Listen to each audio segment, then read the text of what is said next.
Hello student, welcome to my YouTube channel physics easy. Physics easy में आप लोगों का बहुत बहुत स्वागत है स्टूडेंट। आज के इस वीडियो में हम लोग बात करेंगे Newton second laws of motion के बारे में। ठीक है बच्चों, तो बहुत ही इंपॉर्टेंट टॉपिक है। एज यूजुअल न्यूटन्स लॉ अपने आप में एक बहुत बड़ी चीज है। ठीक है, लॉज ऑफ मोशन, तो इसको हम लोग देखेंगे Newton second laws of motion क्या होता है। इसको अच्छे से समझेंगे तो अभी हम न्यूमेरिकल को अच्छे से बना पाएंगे। ठीक है बच्चों, इसको अच्छे से पढ़िएगा, जब तक फिजिक्स पढ़ेंगे जब तक काम आने वाली ये चीज है। ठीक है, तो write down the heading Newton second laws of motion. ठीक है बच्चों, इसको बोलते हैं NLM second, NLM Newton laws of motion. देखो फर्स्ट लॉ हम लोगों ने पढ़ा था। फर्स्ट लॉ क्या देता था? First law gives the definition of force. First law gives definition of force और सेकेंड लॉ देता है magnitude of force. Second law tells magnitude of force. Force का मैग्नीट्यूड बताता है कि कितना फोर्स लग रहा है किसी ऑब्जेक्ट पे, या फिर बोलते हैं मेजर ऑफ मास, या फिर इसको बोलते हैं क्या? Measure of mass. ठीक है, इसके स्टेटमेंट क्या है? सेकेंड लॉ के देख लो। सेकेंड लॉ का स्टेटमेंट क्या है? The magnitude of net force, the magnitude of net force acting on the body is directly proportional to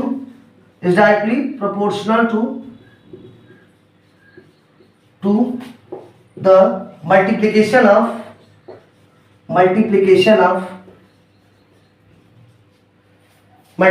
of mass and acceleration। ठीक है बच्चों, जो मैग्नीट्यूड है नेट फोर्स का वो क्या है? The magnitude acting on net force is directly proportional to the multiplication of mass and acceleration. Means जो F है डायरेक्टली प्रोपोर्शनल है किसके? Multiplication of m into a। ठीक है, तो यहां से जब प्रोपोर्शनलिटी हटेगा तो एक कांस्टेंट आ जाएगा k। तो यहां से क्या आ जाएगा? देखो F बराबर k into m a. k क्या है? k कांस्टेंट है, k की वैल्यू मान लेते हैं एक्सपेरिमेंटली 1 आ जाती है। तो यहां से F बराबर क्या आ जाएगा? m इंटू ए। इस चीज को याद रखना, F इक्वल टू m ए पूरी जिंदगी भर काम आएगा। F बराबर m ए, F बराबर m ए। ठीक है, m क्या है? मास ऑफ ऑब्जेक्ट, और एक है एक्सेलरेशन ऑफ द ऑब्जेक्ट, जो बॉडी मूव कर रही है, अपने वेलोसिटी को चेंज कर रही है। ठीक है, तो ये हमारा क्या है? सेकेंड लॉ का स्टेटमेंट है। इसको आप लोग अच्छे से बेटा नोट कर लीजिए। Please note down this, please note down this. तो हम लोग देखते हैं मोमेंटम क्या होता है। मोमेंटम क्या होता है इसको देख लेते हैं। ये हो गया हमारा Newton second law of motion. इसमें अभी और चीजें हैं, बहुत अच्छी अच्छी चीजें हैं। इसको हम लोग अभी वीडियो में आगे देखेंगे कैसे कैसे हमारा जो force acting on body related to momentum है, इसके कुछ real life example Newton second law of motion के, उसको भी हम लोग देखेंगे। ठीक है बच्चों,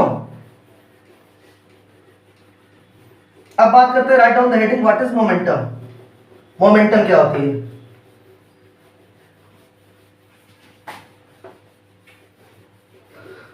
बहुत ही हलवा मोमेंटम, कुछ नहीं है। देखो क्या है, इजी है बहुत। Momentum is multiplication of mass into velocity. Momentum क्या होता है बच्चों? कोई ऑब्जेक्ट है, मान लेते हैं कोई ऑब्जेक्ट है, इसका मास क्या m है और it's moving with velocity v। ठीक है, तो हम पूछे इस ऑब्जेक्ट का मोमेंटम क्या होगा, तो आप बोलेंगे small p equal to m into v। यही मोमेंटम है। तो आप लोग लिखना चाहे तो लिख सकते हैं momentum is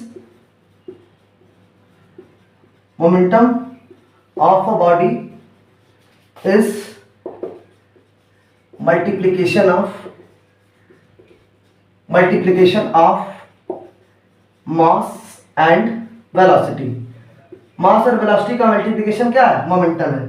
P equal to m into v, या फिर इसको ऐसे भी लिख सकते हैं P equal to m into v. ये क्या बता रहा है?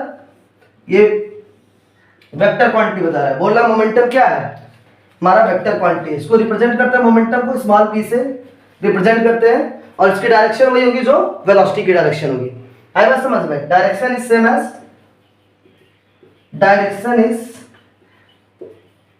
Same as velocity's direction. जो हमारे ऑब्जेक्ट की वेलोसिटी की डायरेक्शन होगी वही मोमेंटम की डायरेक्शन होगी। इसके यूनिट्स की बात करें तो मोमेंटम ऐसे पता चल गया, मोमेंटम कैसी क्वांटिटी है? वेक्टर क्वांटिटी है, वेक्टर क्वांटिटी। इसके हम मैग्नीट्यूड की भी बात करते थे और डायरेक्शन की भी बात करते हैं। एक चीज और यहां से इसके यूनिट की बात करें, यूनिट क्या होगा मोमेंटम का? तो देखो मास की यूनिट क्या होता है? केजी, और वेलोसिटी का होता है मीटर पर सेकेंड। तो इसकी यूनिट क्या आ जाएगी? केजी मीटर पर सेकेंड। ऐसे please note down this, note कर लीजिए इसको बच्चों, इसको नोट कर लिया। अब देखो बच्चा, जो हमारे न्यूटन सर थे वो मोमेंटम की जगह क्या यूज करते थे? Quantity of motion. वो बोलते थे मोमेंटम को क्वांटिटी ऑफ मोशन, मोशन की क्वांटिटी बोलते थे। कौन बोलता था? न्यूटन सर, जो हमारे थे न्यूटन सर। ठीक है, इसको नोट कर लीजिए। फिर हम पढ़ेंगे कि Newton second law in terms of momentum. Newton के सेकंड लॉ मोमेंटम के टर्म्स में क्या है, ठीक है? तो देख लेते हैं बच्चों, Newton second law in terms of momentum. बहुत इंपॉर्टेंट टॉपिक है ये, और यहां से मजा आएगा आपको। न्यूटन सेकंड लॉ एक अलग तरीके से फील होगा। अच्छा, ऐसे भी हम लोग पढ़ सकते थे इसको। और न्यूटन सेकंड लॉ से हम लोग न्यूटन फर्स्ट लॉ भी प्रूव करेंगे, स्टेट करेंगे मैथमेटिकली। ठीक है,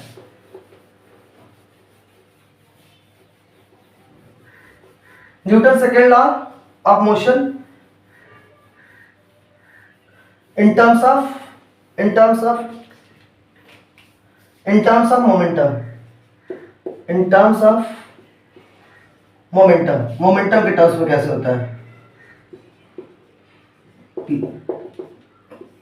अब देखो स्टेटमेंट क्या आता है यहां से, the rate of change of momentum, the rate of change of momentums, the rate of change of momentum gives the value of net force acting on the body, gives the value of net force acting on the body। या फिर कह सकते हैं rate of change of momentum gives the value of force। Momentum में change की value force की value देता है टाइम के साथ। मान लेते हैं at time t1 linear momentum कितना है? p1, और उसकी वैल्यू क्या होगी? m1 into v1। At time t2 linear momentum क्या हो जाएगा? p2, और उसकी वैल्यू क्या आ जाएगी? p2 equal to m2 into v2। अब बात करते हैं rate of change of momentum. Rate of change of momentum क्या हो जाएगा? देखो rate of change of momentum क्या हो जाएगा? Rate of change of momentum, ठीक है? Rate of change of momentum देखो क्या हो जाएगा?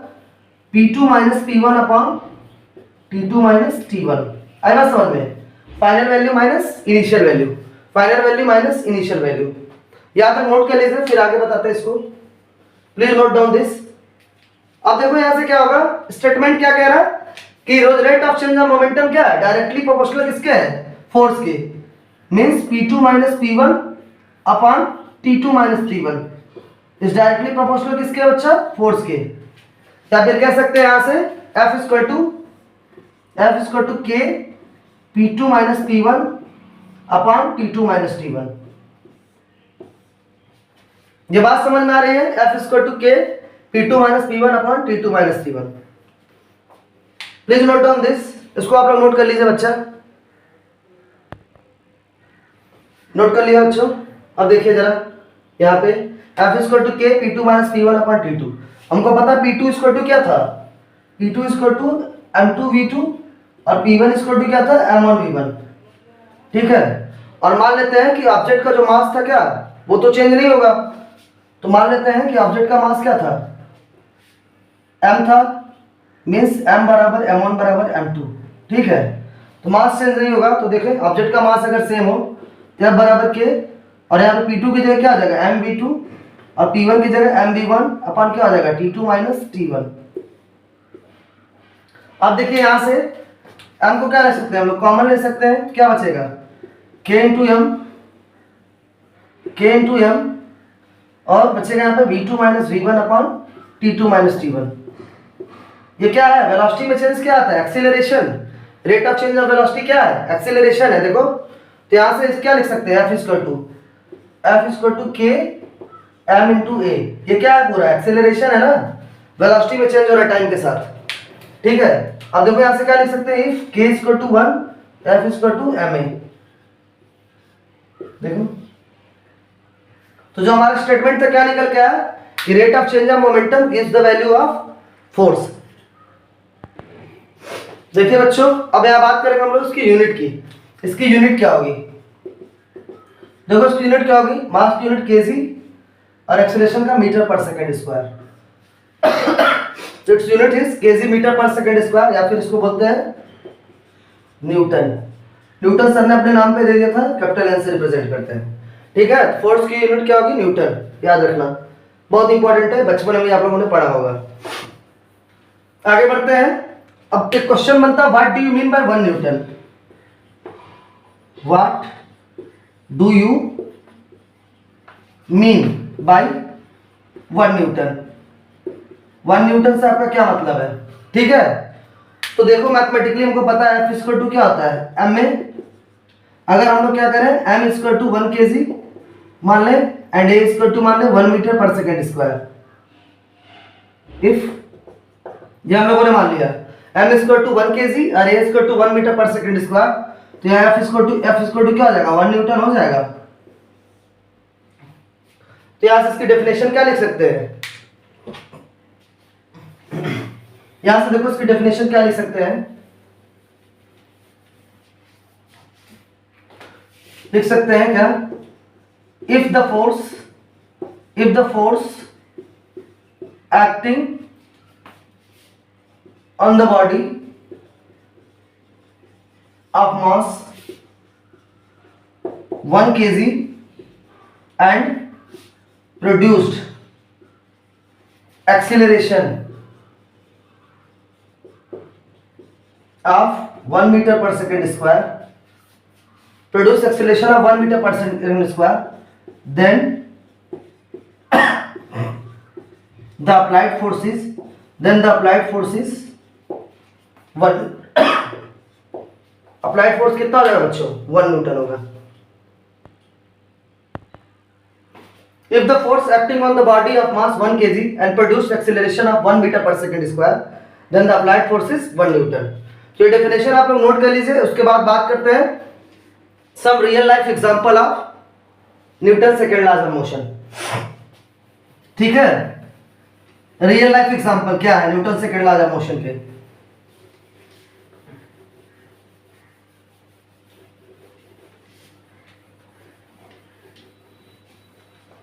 एग्जांपल क्या है, सेकंड लॉ ऑफ मोशन का स्टेटमेंट क्या है, F proportional dp upon dt means rate of change of momentum gives the value of force. तो एक चीज याद रखना, जो फोर्स है यहाँ पे क्या है, उल्टा रिलेशन है। अगर टाइम बढ़ेगा तो फोर्स क्या होगा, कम होगा, अगर टाइम घटेगा तो फोर्स क्या होगा, इंक्रीज करेगा। ये बात समझ में आ गई आपको।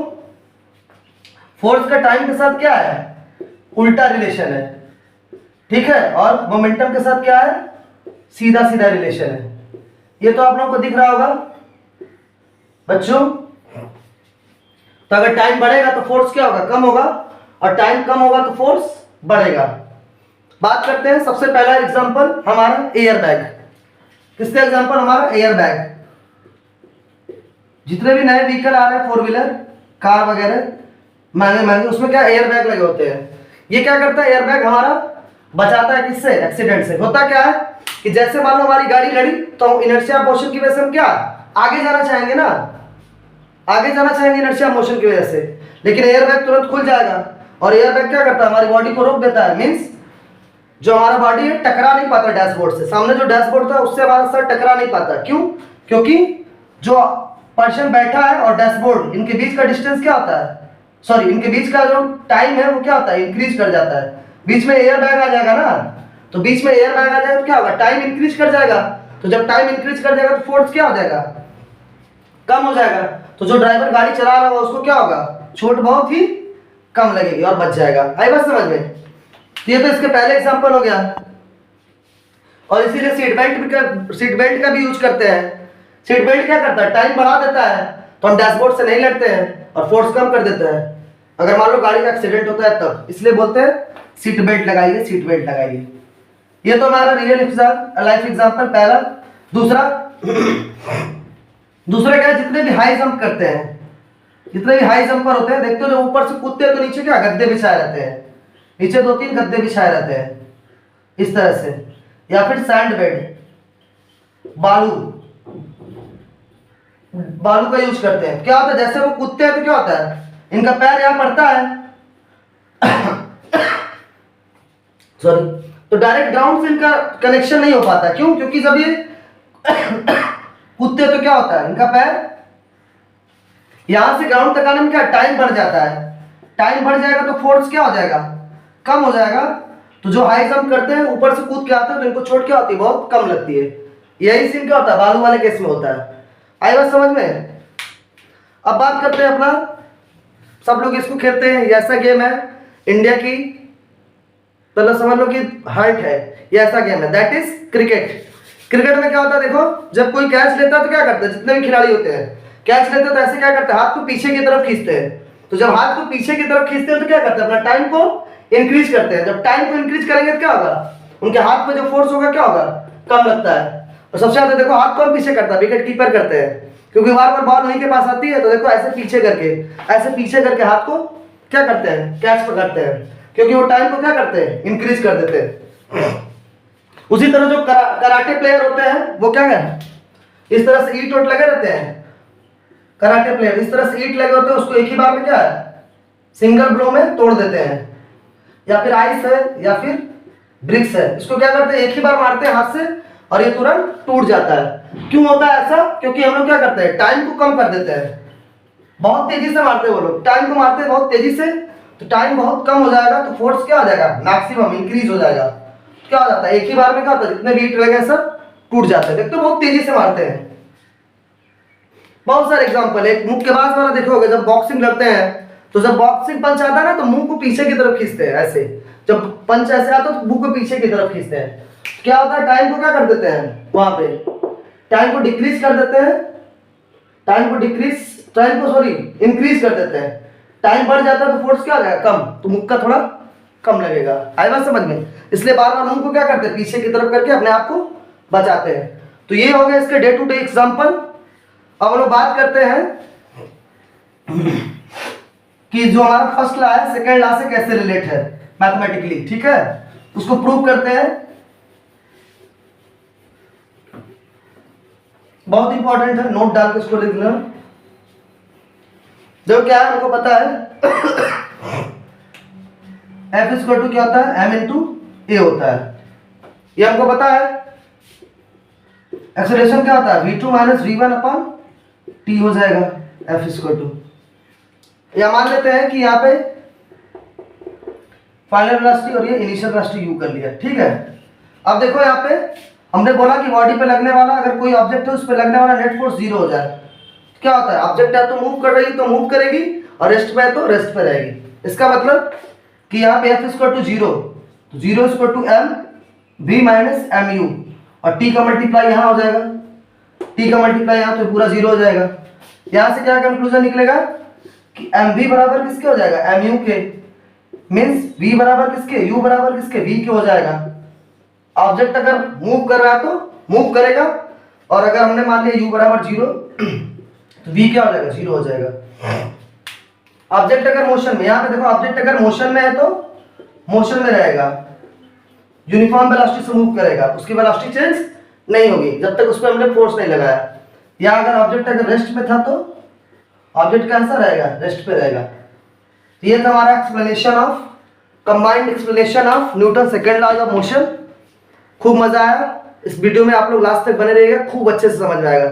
Thanks for watching.